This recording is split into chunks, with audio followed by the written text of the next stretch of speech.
2014 में नरेंद्र मोदी ने एक ऐसा वादा किया था जिसने करोड़ों युवाओं की उम्मीदें जगा दी थी। प्रधानमंत्री मोदी ने 2014 में ही वादा किया था 2 करोड़ रोजगार हर साल देंगे। 9.5 साल हो गए हैं तो 2 करोड़ के हिसाब से 19 करोड़ रोजगार सृजित हो जाने चाहिए थे। हर साल 2 करोड़ रोजगार, यही वो वादा था जिसने लाखों युवाओं को भरोसा दिया था कि अब मेहनत का फल मिलेगा, सरकारी नौकरियां बढ़ेंगी और भविष्य बेहतर होगा। लेकिन आज 2026 है।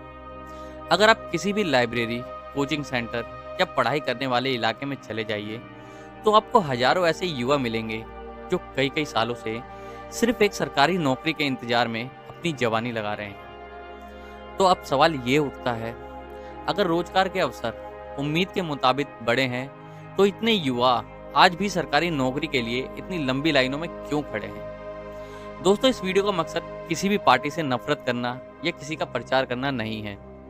मकसद सिर्फ एक सवाल पूछना है, क्योंकि सवाल पूछना हमारा हक है। नरेंद्र मोदी ने कई बार कहा कि भारत दुनिया की सबसे तेजी से बढ़ती अर्थव्यवस्थाओं में शामिल है।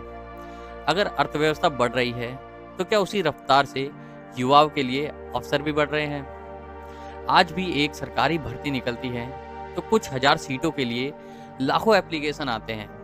कई नौजवान सालों तक तैयारी करते हैं, किसी का रिजल्ट देर से आता है, किसी की भर्ती लंबी प्रक्रिया में अटक जाती है और इसी बीच उम्र भी बढ़ती रहती है।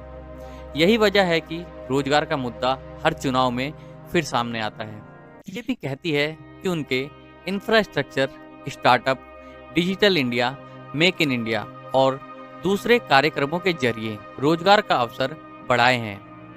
दूसरी तरफ विपक्ष सवाल उठाता है कि अगर हालात इतने अच्छे हैं तो पढ़े लिखे युवाओं में सरकारी नौकरी की इतनी बड़ी होड़ क्यों है?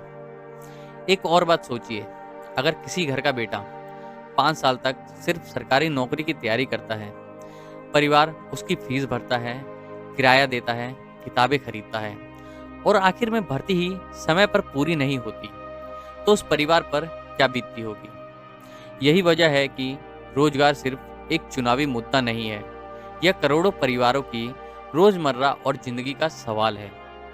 आज का युवा सिर्फ भाषण नहीं चाहता, वह समय पर परीक्षा चाहता है, समय पर रिजल्ट चाहता है, पारदर्शी भर्ती चाहता है और सबसे बढ़कर वो एक ऐसा सिस्टम चाहता है जिसमें उसकी मेहनत का सम्मान हो।